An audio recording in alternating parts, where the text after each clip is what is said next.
What up, everybody? My name is Coach John Haas, and I am here to present Unleash the Voice workshop for each and every one of you coaches around the Orange Nation. Now, I would have been giving this presentation at Summit 2020 had coronavirus not taken place here, so now I'm in my one-bedroom apartment giving you the workshop here today. So I wanted to start off by just kind of introducing who I am and why I'm giving you this workshop. So a couple of quick things about me. I've taught about 2,000 classes now. I'm probably a little bit above 2,000 at this point. I average about 20 classes per week. I have a bachelor's of music in vocal performance and musical theater. So basically I got my degree at Oklahoma City University, a great music school to really develop my voice to sing musical theater, opera, all of those great things. I've done Les Mis, all these great singing shows. So when I decided to become a coach, I've taken all of those vocal tips and ideas and helped myself coach at a higher level with my voice. Then I've also performed all over the United States. I did a lot of different shows in different states. I've been in Illinois, Florida, Pennsylvania, Louisiana, Texas, Georgia, all these great states, performed for the first 15 years of my life, really. Then I am a proud member of the Actors Equity Association. Basically, that is the union for all of the actors in the world here. And I know we have a lot of actors in the Orange Nation as well. So if you're a part of the union, nice to have you with us here at OTF as well.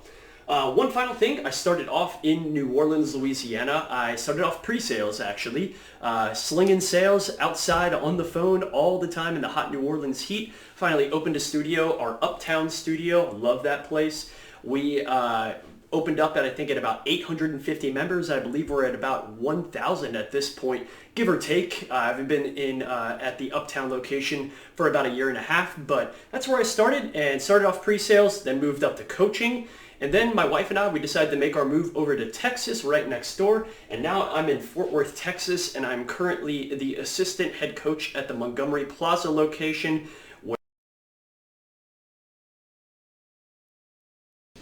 What up, everybody? My name is Coach John Haas, and I am going to be presenting to you today the Unleash the Voice workshop. This would have been taking place at the Summit. Unfortunately, we're all quarantined now, so I am here bringing this to you, so hopefully I can add a little bit of value, so when we all get back to coaching, we can protect our voices, and we can still keep giving great classes to clients. So the first thing I want to talk about is the factors leading to vocal problems when you're coaching classes. Now, one of the first things that I always find when I am in class is I hear a lot of the coaches fighting the sound system. Even though we have mics on, we find that we have to use our voices by yelling to get our voices over the music. Now, fighting the sound system, you're always going to lose, okay? So my biggest piece of advice to think about when you are coaching is, am I yelling? Am I trying to yell over the music? And the biggest tip that I can give to fix that issue is to turn the music down. When you're demoing, turn the music down. When you're about to give a cue, just slightly turn it down. Always have that ability to affect the music so you can be heard over the music in a clear and concise way. Because after all, our job as coaches is to be a communicator and to get the point across to the clients, to tell them if they're in a push, if they're in an all out, to make sure that they can understand you. Plus, this will save your voice over time, because sometimes as we coach classes, especially when we're on that second, that third, that fourth class of the day, we kind of get used to the music, and we think that we have to keep turning it louder and louder because our ears just become used to the room. So really keep in mind that turning down the music will be beneficial for your voice, but also for the clients overall. Number two, demo time and breathing shallow. Now, a lot of the time when we are in class, we're obviously based on a timer throughout class, so we have to get the point across as quickly as possible. So what happens innately is when we get to the weight floor is we have all of these ideas and we have all this information that we need to get out super duper quick, and we end up breathing very shallow. Now, what I mean by that is a lot of the time we breathe from here up. Now, that's taking away about 40% of your actual oxygen consumption, and your lungs are not able to get a full deep breath. So what I end up doing, and a great tip for demo time and breathing shallow, is if I find that I'm running out of breath and I feel that my breath is getting higher and higher and my voice is getting more and more tired, is I take a break and I usually point towards the TV. I say, all right, y'all, so here's what we're gonna do next. Then I take a nice deep breath. We're gonna do a bicep curl or whatever the move may be. So I usually take those moments to shift the focus of the room over to the TV so I can take a nice deep breath, reset my body, and allow myself to breathe deep and low. Number 3, microphone experience is a big one. A lot of people don't have experience with microphones. They are not used to having their voice amplified. So when they hear their voice being amplified, they're either yelling or they're not speaking loud enough or they're not projecting in the correct way. Another thing to think about when you're using your mic is vocal inflections, using the peaks and the valleys of your voice, having that way to communicate to people so it's not monotone. A lot of people know what that means. They hear the word monotone and they think, all right, here we go. 3, 2, 1, push, all out. I would want to throw a treadmill at a coach if they were coaching like that. So really find the moments where you can build that intensity, you can build that peak energy, not yelling, but just using your voice to really affect the room and get them in the moment that they're about to get into on that treadmill or weight floor or on the rower. Finally, not taking advantage of the silent moments in class. Now, this is something that we all, especially the newer coaches, we struggle with. When I first started coaching, any moment that I would find that it'd be really quiet, I would just get like really antsy and I'd be like, oh my gosh, I need to say something right now because I'm losing the class. Here's the thing, you're not losing the class. Especially when you have like a 3-minute run for distance or a 3-minute push or a 12-minute run for distance, whatever it may be. Tell them what the information is and then shut up. Don't say anything for maybe 15 to 30 seconds. Let them do their work on the treadmill or on the weight floor and use that moment of silence to kind of calm your voice down. Take a sip of water, go to the room, talk to people on the weight floor if they need any advice or they need any tips there. That is really the key point here. Using those moments of silence to your advantage. If you do those things and you use those tips and you think about these factors right here, you will find yourself being able to speak and coach more classes effectively and not lose your voice. That's part 1. Part 2, we're going to talk about some exercises to help us out when we're warming up prior to class.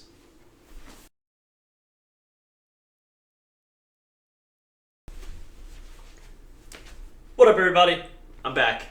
Coach John Haas here, doing the Unleash the Voice workshop for you. Part number 2, coming at you, training the voice. All right, now my neighbors are probably going to think I'm really insane when I do this whole entire section because I'm about to do a bunch of vocal warm-ups that I would typically do either in the car, at the studio, or in the shower, one of those things. So yeah, that's what we're going to do right now. We're going to talk about some great exercises you can do before class. Now, just a quick little PSA when it comes to training your voice. When we talk to clients, we usually tell them, hey, anywhere between 4 to maybe 3 times a week would be a good place to start for your training. Now, the reason why we tell them that is because we want them to create the habit. Same thing applies for us. Whenever we're training or we're learning something new, we have to create the habit. So in order to create the habit, we need to do this at least a couple of times a day or maybe every single day, at least one time.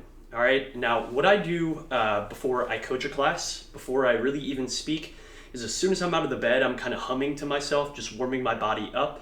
But also before I coach a class, when I get to the studio and I have to set something up, because I teach a lot of morning classes, I'm always doing about a 5-minute warm up. And a good example that I'd like to create is you would never send a client into a 1-minute all out immediately as you start the class. No way. You would give them a 3 to 5 minute warm up on the treadmills to get their bodies ready to work. So don't think that, you just want to go right into coaching class without warming up your voice as well. So kind of keep that in mind when we're thinking about these exercises. So to begin, we're going to talk about basic humming.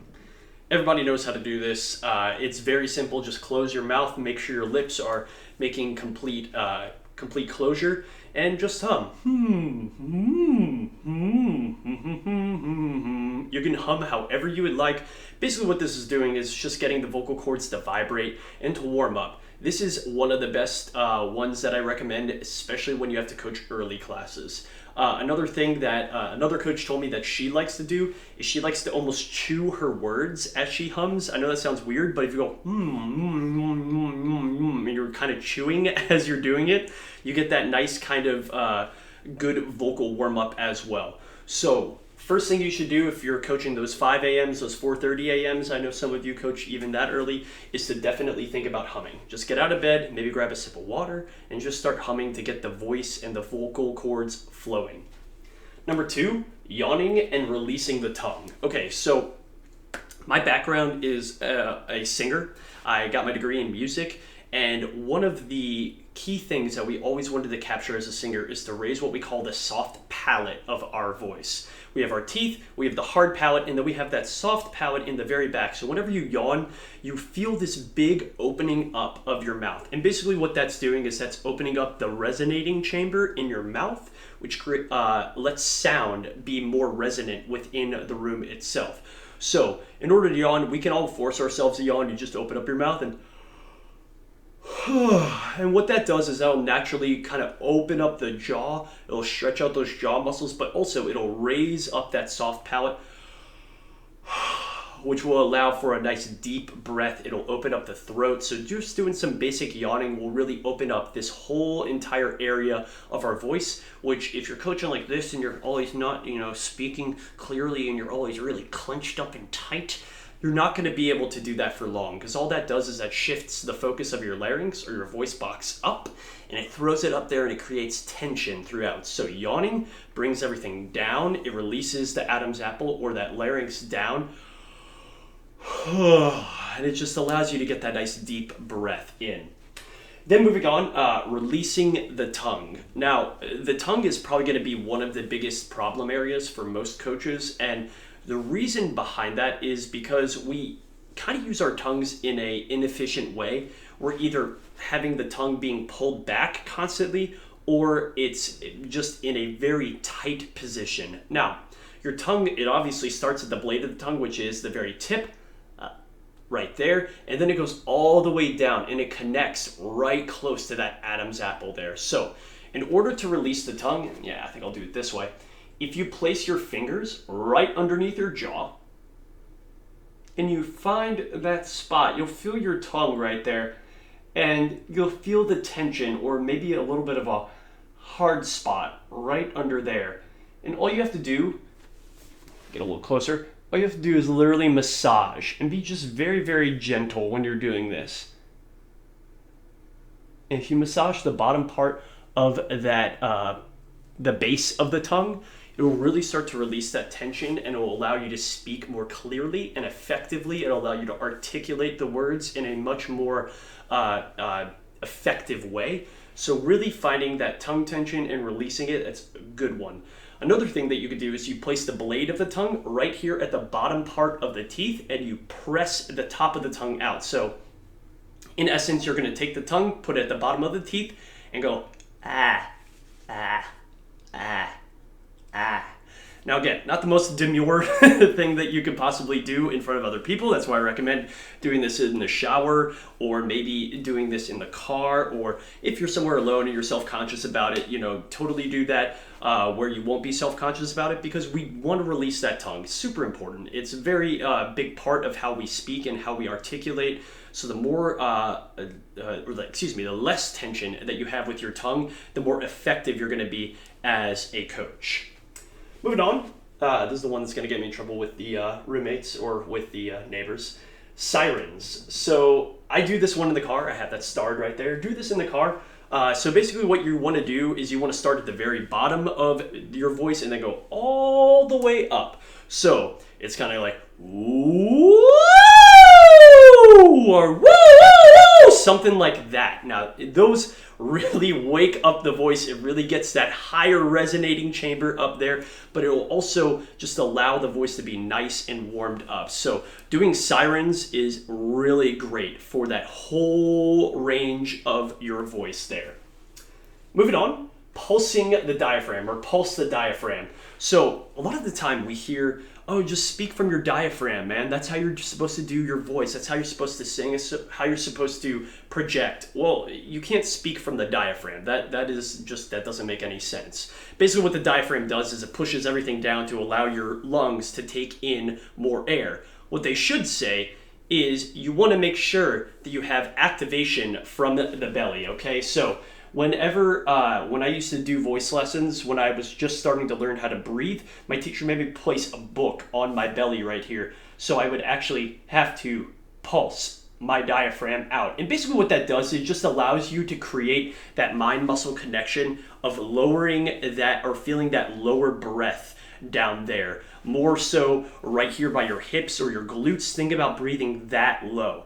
So something that I love to do if I need to warm up my diaphragm is I go ha ha ha ho ho ho ha ha ha ho ho ho ha ha ho ho ho ho ho. And all I'm doing is I'm literally just pulsing the diaphragm and feeling that energy down there. And what that does is that just creates that connection of like, okay, I need to breathe low, I need to breathe deep. A lot of us, we wear mic belts in class. One thing that I do is I place it around my belly button or right around where my diaphragm is, so maybe just like right above that, and I make it really tight. So I always have that constant reminder of, okay, I need to breathe low, I need to breathe deep. That was a little hack that I used when I used to be a singer. When I sing, is I wear my cummerbund around there, and it would just have that constant tension right there around my diaphragmatic area, and it would allow me to really remember to do that, because really that's what it's all about. If you remember to do it, you're going to see the difference. So pulsing the diaphragm. Another thing that I like to do the alphabet. So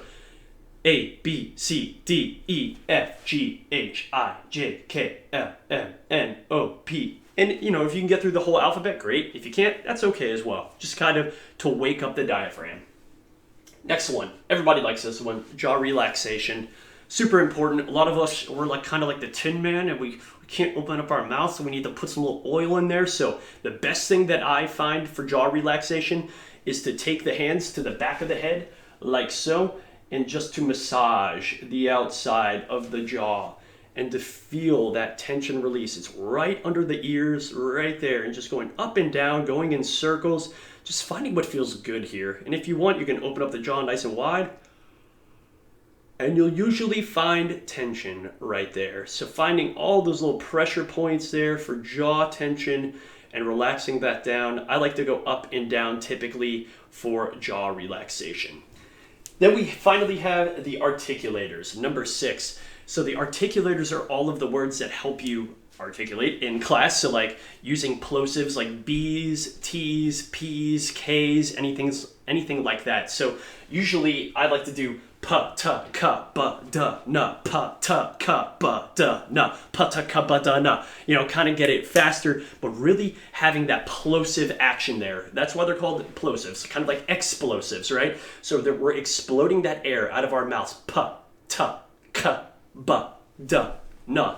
The more you can find articulating words, you're going to be more clear in class. And that's really, like I said in the first part, that's our goal. As coaches, we are communicators first. We have to tell the clients what they're doing, how they're going to do it, and how they're going to do it in a safe manner. If you're just yelling the whole time and you're kind of mincing your words like pa ta ka ba da na, or you're just like, all right, y'all, here we go, 3, 2, 1, all that, people are going to lose that over the music. Right? They're not going to hear that. And that's us doing a bad job of coaching.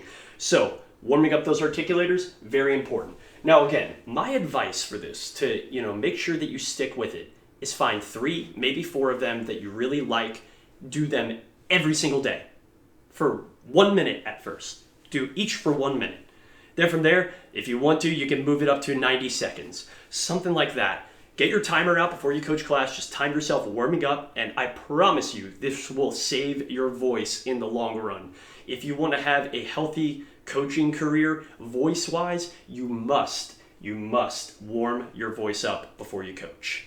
All right, y'all, that's part 2. Part 3, I'm going to give you some tips and some advice. So when you're feeling kind of down on those days, when you've coached like 20, 30 classes in a week and you're feeling vocally tired, I have a couple of tips for you.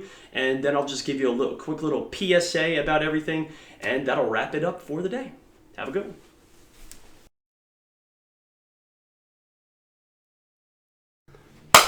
What up, Orange Theory Nation? Part 3 of the Unleash the Voice workshop. Vocal remedies is what's on tap for this part. So, a couple of quick things about vocal remedies. Now, there are going to be times where you coach a ton of classes in 1 week. For instance, I coached about 24 classes a couple of weeks ago, and I was just really tired by the end of the week. Even when I'm using my voice correctly, when I'm doing things right, you're still going to get vocally tired. I mean, you're basically the MC in a class for the entire hour there, and you're just going to be vocally tired from time to time. So I decided to help you out with a couple of remedies that I find that help me out. Obviously, this is some of this is very scientifically proven to help you out. Others are just anecdotal. For me personally, the number one thing that I always have on me are throat drops or cough drops with pectin in them. Now, why pectin? Why not menthol? A big thing that a lot of people usually grab are the Haas or some type of brand with menthol in them. And what that does is that numbs your vocal cords. It numbs all of that stuff, so it feels all nice and smooth and nice and cold, and it numbs it down. We don't want that, okay? The reason being, if your voice is hurting, you have to know that it is not okay, all right? Because if we're going to constantly wear and tear on that voice and we just numb it the whole time, what that can lead to is vocal problems, vocal nodes, and basically the only solution to vocal nodes is either vocal rest or surgery. That's it. That's it. So you don't want to numb it. Instead, what you want to do is lubricate it, okay? And pectin lubricates the vocal cords. It keeps them moist. It keeps them able to function correctly. So when you're buying some cough drops, look for pectin as being one of the ingredients on the back of the bag. Number 2, this is one of my favorites. I love pineapple juice so much. It's so good for your voice. It has enzymes in there that also keeps the vocal cords lubricated. Again, this is kind of the overarching theme here. When we have to coach, we have to make sure that our vocal cords are lubricated and that we're not getting dry mouth throughout the entire class. So with pineapple juice, it has a high sugar content. So something that I like to do is I usually go about 1/3 pineapple juice and about 2/3 water. So I kind of cut that down a little bit because obviously if you drink a whole thing of pineapple juice, that's probably about 40 to 50 grams of sugar. So especially if you're on some kind of restricted diet or something like that, just be conscious of how much sugar you're putting in your body. And also highly recommend not from concentrate pineapple juice. It makes a difference, all right? If you want to try it out, you can. Not from concentrate pineapple juice is what you want to go with, though. Number 3, steam showers with deep breathing. Okay, so I usually just throw this shower on nice and hot, get the steam in that room, and I just breathe in through the nose, out through the mouth. I try to do about 15 to 20 breaths there, especially when I'm feeling kind of stuffed up or, allergies are getting after me. I really breathe low and deep. Just be conscious that you can black out if you do this incorrectly. So when you're in the shower, if you ever feel like woozy or you're feeling like you're kind of losing consciousness, stop and make sure that you just reset your body. But nice deep breaths in through the nose, out through the mouth. Number 4, I'm a big proponent of yoga. I think yoga and Orange Theory are actually kind of the happy couple here. Basically, it's a yin to a yang. Yoga is really good for stretching out those muscles, especially in the neck, on the sides of the body, in our hips, in our back. All of these tense spots, they all build up to tension in the throat. So learning to open up your chest, open up your back and your hips, all of that is very conducive to good vocal health. So you could do yoga. You could also do Bikram if you want something a little bit, hotter in there. I did Bikram for a while. Whatever works for you. But if you're going to do some yoga, there's some great yoga on YouTube. You can also sign up for a membership if you want as well. But it's good for the hip opening, good for the core, good for the back. So highly recommend thinking about doing maybe a 15-minute yoga flow or a yoga hip opening workshop on YouTube. Then finally, number 5, vocal rest. Now, I'm going to kind of get on my soapbox here for a second. The reason why I wanted to do this workshop initially was because when I opened up my studio back in New Orleans, when I worked from pre-sales and we opened up a fresh new studio, in the first week, every single coach lost their voice, including me. Everyone did. Everyone lost their voice. So I would be in class taking, class from these coaches, and I'm just hearing them go, all right, 3, 2, 1, all out. And, they can't even speak. They can't project. And what ended up happening is, one of our coaches, they had to go to a vocal doctor to get it checked out. Luckily, it was just vocal fatigue. It wasn't vocal nodes or vocal polyps or anything forming on those vocal cords. So really what they had to do is they had to take vocal rest. And vocal rest right now, a lot of us coaches are getting that vocal rest right now. We're not in class coaching. So use this time right now to see how your voice feels differently from when you're on coaching or when you are coaching and when you're not coaching. Vocally resting means after you're done coaching 3, 4, 5 classes in a day, you come home and you don't speak. Now, I have a good relationship with my wife. She knows that after I'm done coaching classes, I'm probably not going to speak as much. We have that rapport. We have that kind of idea of like, oh, I need the rest of my voice right now. So having that conversation with your significant other or with other people in your life and telling them, hey, I just coached a bunch of classes. I need to just be quiet for a little bit. I promise you that will help you out in the long run. And something to consider is after you're done coaching class, how much do you talk the rest of the day? I know a lot of our coaches, they coach our classes, then they're on the phone for 45 minutes, then they're dealing with their kids, or dealing with their husband, wives, whatever it may be, and then they're talking again for another 45 minutes or doing something, and they never give their voice a break. So you have to remember that. You're not only using your voice in class, but you're using it outside of class as well. And if you're speaking for 7, 8 hours in a day, that's going to add up so quickly. So my biggest piece of advice, especially when you're feeling vocally fatigued, and a good remedy would be just be quiet. Don't whisper. Whispering is bad for your voice. Do not do that. Just try to not speak as much as you can. When I'm on my days off, I try to speak as little as possible. My head coach and my other coaches, they can attest to that. When we're at meetings, I'm quiet. I'm not really saying too much because I'm resting my voice. So have that conversation with your significant other, or just kind of find that like meditative moment to just really relax your voice. And again, vocal rest, you can use that in class. After you're done giving a cue, just don't speak for a little bit. Let the voice relax and calm down. So I hope this really helps you all out. I'm going to have a companion PowerPoint with this whole entire presentation that goes a little bit more in depth. This is more of just a kind of a rundown of the top 3 things of the 3 parts that I find that are probably the most important. There will be a PowerPoint with this as well. I hope you're all staying safe out there, and I hope we get back to coaching soon. And hope you have a wonderful, wonderful day. See you later.